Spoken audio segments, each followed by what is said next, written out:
आइए आज की इस वीडियो में हम लोग देखते हैं क्लास 11 केमिस्ट्री का थर्मोडायनेमिक्स का एक बहुत ही बढ़िया क्वेश्चन, जिसमें हम ये सीखेंगे कि जितने भी प्रोसेसेस हैं उनका प्रैक्टिकल ऑब्जर्वेशन हम कैसे कर सकते हैं। इसको एक न्यूमेरिकल की मदद से इसमें समझाने का कोशिश किया है हमने। यहाँ पर देखिए एक आपका न्यूमेरिकल दिया गया है कि एक सिस्टम है, इस सिस्टम में आइडियल गैस भरा हुआ है और this system is subjected to a series of change. इस सिस्टम को एक सीरीज ऑफ चेंज में ढेर सारे स्टेप्स में हम चेंज करते हैं, ए सीरीज ऑफ चेंज। ठीक है, जैसा कि फिगर में दिखाया गया है। ठीक है, अब देखें ये फिगर में temperature at point A B and F पर, this is A B and F. इन तीनों जगह में टेम्परेचर है 50 डिग्री सी, जैसा कि आपको दिखाई दे रहा है। ठीक है, जबकि यहां पर देखें point C D E, this is point C D and E, यहां पर टेम्परेचर है 25 डिग्री सी। ये आपको प्रोवाइड किया गया है। यहां देख रहे हैं कि this graph is made in between pressure against volume. Pressure को असेंडिंग ऑर्डर में दिखाया गया है। दैट मीन्स जैसे जैसे हम ऊपर से नीचे आ रहे हैं प्रेशर डिक्रीज हो रहा है और वॉल्यूम इधर इंक्रीज हो रहा है। These facts are provided in the figure. अब देखिए आपसे पूछा क्या जा रहा है, आपसे पूछा जा रहा है कि specify type of change at each step.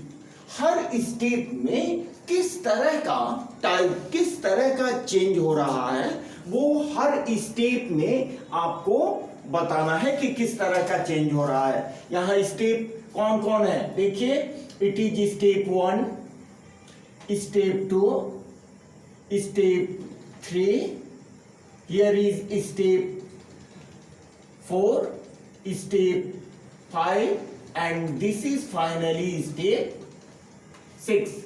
तो हर स्टेप में क्या चेंज हो रहा है, कैसा चेंज हो रहा है, इसके बारे में हमको यहां बताना है। और what is the value of delta U, change in internal energy for overall process.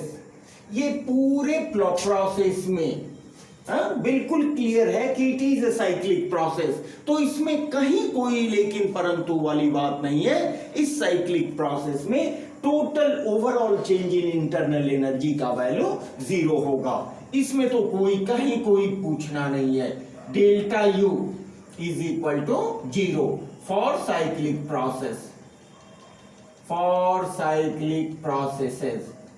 तो चूंकि ये साइक्लिक प्रोसेस है इसलिए इंटरनल एनर्जी का वैल्यू यहां पर ओवरऑल साइक्लिक प्रोसेस के लिए डेल्टा यू का वैल्यू 0 हो जाएगा। नेक्स्ट ये है at which point the number of gas moles are maximum. तो यहां पर ये कॉन्सेप्ट ये समझ ले, number of gas moles maximum कहां पर होंगे, जहां पर प्रेशर का मैग्नीट्यूड सबसे अधिक होगा। तो प्रेशर का मैग्नीट्यूड देखिए सबसे अधिक या तो ए पर है या बी पे। तो एक तो इन दोनों में से कोई एक पॉइंट होना चाहिए। अब इन दोनों में से किसी एक को आप कैसे सेलेक्ट करोगे, यहां इसके कॉरेस्पॉन्डिंग वॉल्यूम को देखें। इसका वॉल्यूम है 10 लीटर्स, यहां वॉल्यूम है आपका 11 लीटर्स। तो वॉल्यूम यहां पर कम है, तो naturally this point will correspond to a point having maximum number of gas molecules. B point पर ही होना चाहिए maximum number of gas molecules का। चलिए अब देखते हैं specify type of change at each stage. आइए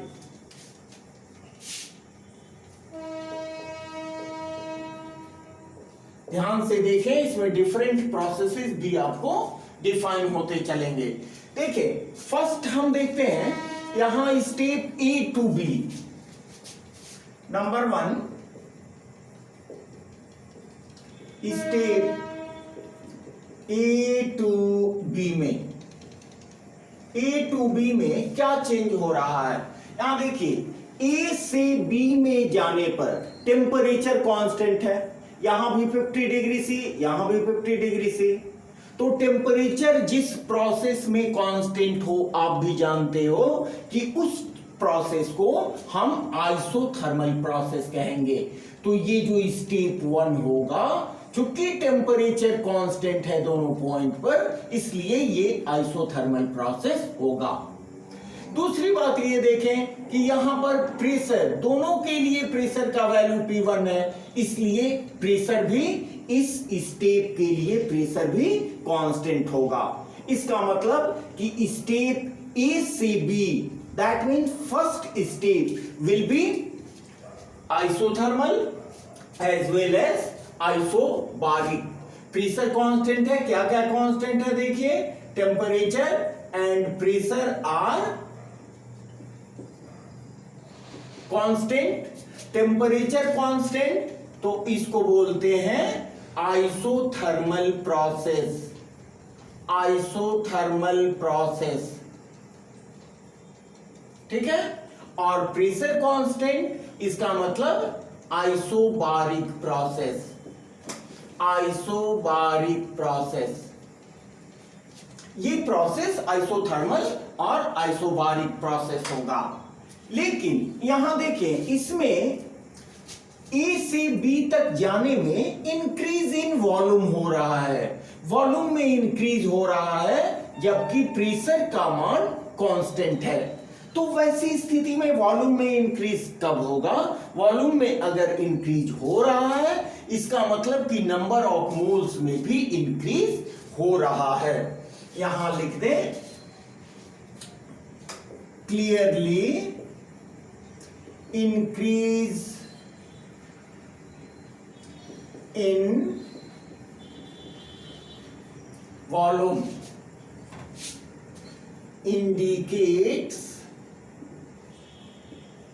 indicates the increase in number of moles of gas. Gas means ideal gas, क्योंकि यहां हम डिस्कस कर रहे हैं आइडियल गैस के लिए। आइडियल गैस के नंबर ऑफ मोल्स में इंक्रीज हो रहा है, ठीक है, क्लियर है। यहां देखें ए से बी में, बी तक जाने में प्रेशर टेम्परेचर कांस्टेंट है, ए से बी तक जाने में टेम्परेचर कांस्टेंट है, इसलिए आइसोथर्मल। प्रेशर कांस्टेंट है, इसलिए आइसोबारिक। इसके वॉल्यूम में इंक्रीज हो रहा है, वॉल्यूम में इंक्रीज हो रहा है तो नंबर ऑफ मोल्स भी इंक्रीज होगा। अब देखते हैं second step B2C। Step B2C में क्या हो रहा है? B2C में क्या हो रहा है देखिए, यहां से यहां B पर टेम्परेचर है 50 डिग्री सी, C पर टेम्परेचर है 25 डिग्री सी, ठीक है। टेम्परेचर डिक्रीज हो रहा है। तो टेम्परेचर क्यों डिक्रीज होता है? अब इस यहां से समझें, टेम्परेचर डिक्रीज कब हो रहा है? यहां वॉल्यूम B पर था 11 लीटर, C पर हो गया है 12 लीटर, तो वॉल्यूम इंक्रीज हो रहा है। वॉल्यूम इंक्रीज हो रहा है, क्यों वॉल्यूम इंक्रीज हो रहा है? क्योंकि देखिए प्रेशर यहां डिक्रीज हो रहा है। Pressure decrease due to decrease in pressure on moving from B to C। Pressure के B से C पर आने पर डिक्रीज हो रहा है, जिसके कारण वॉल्यूम इंक्रीज हो रहा है। वॉल्यूम इंक्रीज होने का मतलब गैस एक्सपेंड हो रही है। गैस एक्सपेंड होने का मतलब कि उसकी एनर्जी डिक्रीज हो रही है, और यही कारण है कि इसका टेम्परेचर डिक्रीज हो रहा है। बात आ रही है समझ में? यहां देखें, डिक्रीज इन टेम्परेचर कहां से? 50 डिग्री सी से डिक्रीज हो रहा है 25 डिग्री सी।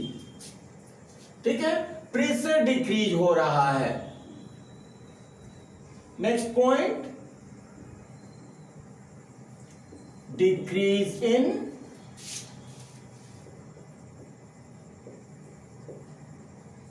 प्रेशर कहां से? P1 से P2 हो रहा है, जिसके कारण क्या हो रहा है? Increase in volume. Increase in volume का मतलब क्या हुआ? That is expansion occurs. Means B से C तक आने में एक्सपेंशन हो रहा है, टेम्परेचर डिक्रीज हो रहा है। ठीक है, टेम्परेचर क्यों डिक्रीज हो रहा है? Due to increase in volume. तो ये वाला स्टेप क्या होगा? Adiabatic expansion.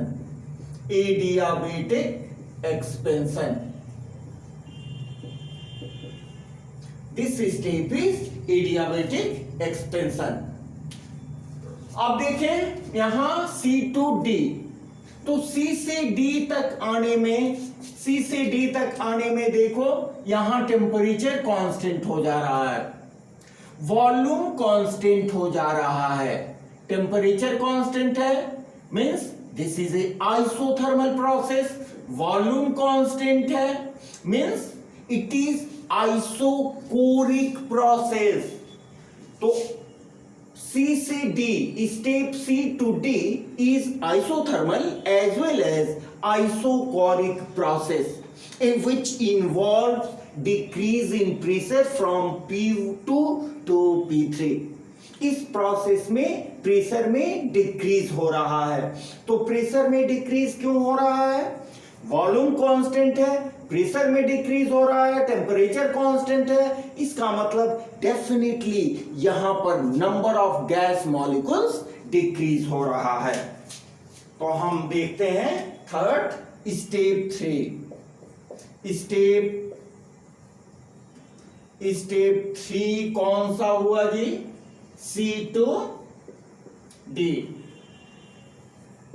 इस स्टेप में ये क्या हुआ? आइसोथर्मल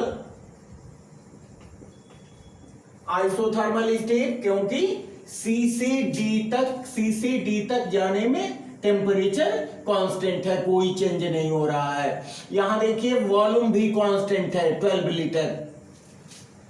आइसोथर्मल वॉल्यूम कांस्टेंट है, तो जब किसी प्रोसेस में वॉल्यूम कांस्टेंट होता है तो उसको हम बोलते हैं isochoric process. It is isochoric process हुआ, वॉल्यूम कांस्टेंट है तो आइसोकोरिक प्रोसेस। प्रेशर डिक्रीज कर रहा है, डिक्रीज इन प्रेशर क्यों डिक्रीज कर रहा है? Possibly due to decrease in pressure due to decrease in number of moles of gas के नंबर ऑफ मोल्स में डिक्रीज होने के कारण ये प्रेशर डिक्रीज हो रहा है। नेक्स्ट आए हम D to E। D से E तक आने में कौन कौन चीजें हो रही हैं? प्रेशर कांस्टेंट है, टेम्परेचर कांस्टेंट है। इसका मतलब कि ये आइसोथर्मल और आइसोबारिक स्टेप है। Let us come to step 4. Step 4.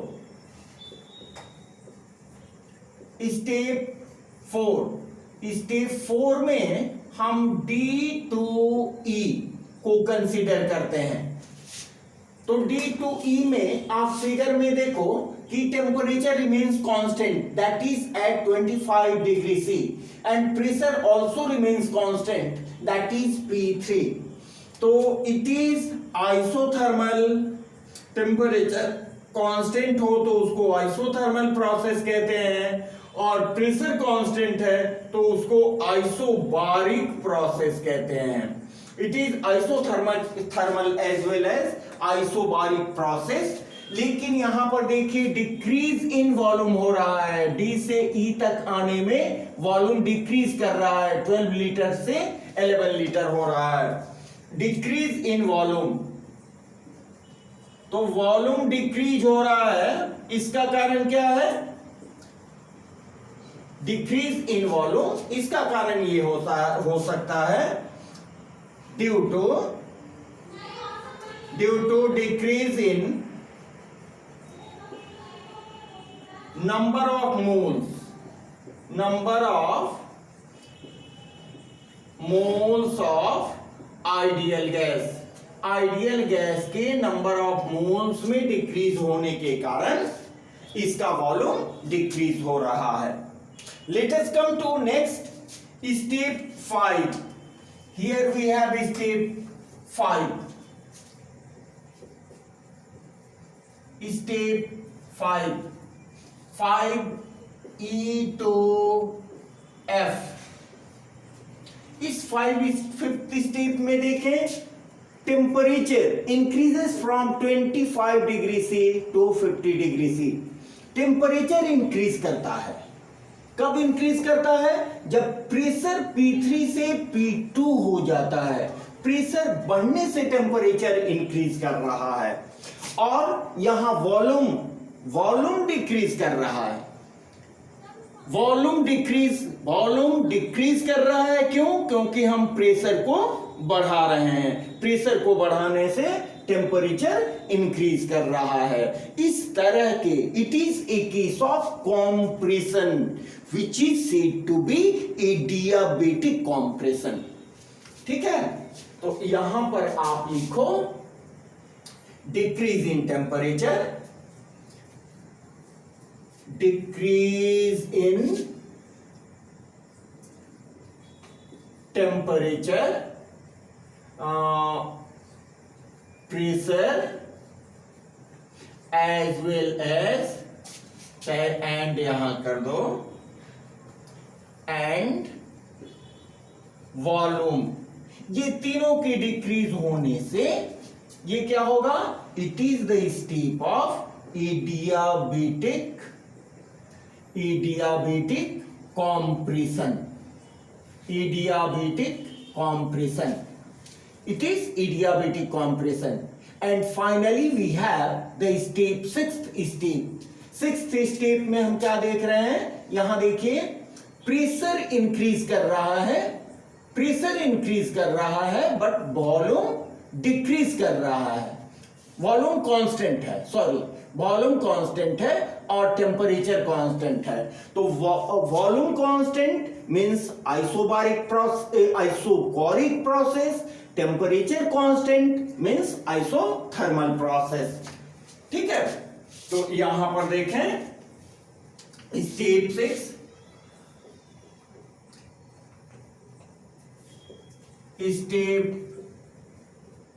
6 ये हो गया F2A। इसमें क्या हो रहा है?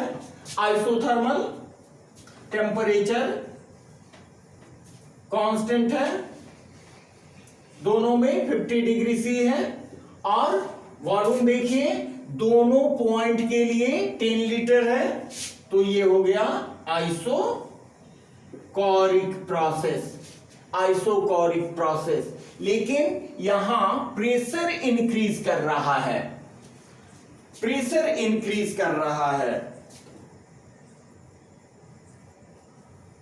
प्रेशर इंक्रीजेस, ठीक है, प्रेशर यहां पर इंक्रीज कर रहा है, वॉल्यूम कांस्टेंट है, it is isothermal and isochoric process. तो अब सभी स्टेप में हम लोग चेंज देख लिए। डेल्टा यू का वैल्यू, चूंकि this process is cyclic process, यहां हमने दे दिया है delta U for cyclic process is equal to 0। तो यहां पर ये क्लियर हो गया। अब देखिए at which point the number of gas molecules are maximum. तो number of gas molecules maximum होने का कंडीशन क्या है, जहां पर प्रेशर का मैग्नीट्यूड सबसे अधिक हो और कंपैरेटिवली तुलनात्मक आयतन वॉल्यूम का मैग्नीट्यूड अधिक हो। तो यहां से देखिए प्रेशर दो ही पॉइंट पर अधिक है, एक ए और बी पर। दोनों के कंपैरिजन में लिया जाए तो 11 लीटर मैक्सिमम वॉल्यूम है। दैट मीन्स कि अगर तो number of gas molecules maximum किस पॉइंट पर होंगे, तो वो पॉसिबिलिटी होगी एट पॉइंट बी पर। बी पॉइंट पर maximum number of gas molecules होंगे, पॉइंट बी। यहां पर आप लिख सकते हो point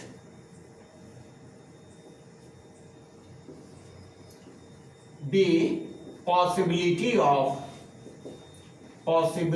of maximum number of gas molecules। ठीक है, मेरी समझ से एक एक स्टेप आपको क्लियर होगी। इस सवाल को जरूर स्टडी करें, बढ़िया से स्टडी करें। अगर कोई परेशानी, कोई प्रॉब्लम आपको हो तो आप कमेंट बॉक्स में हमें जरूर लिखें। ठीक है, एक बार अपने स्टडी करें। आते हैं हम एक नेक्स्ट सवाल की ओर।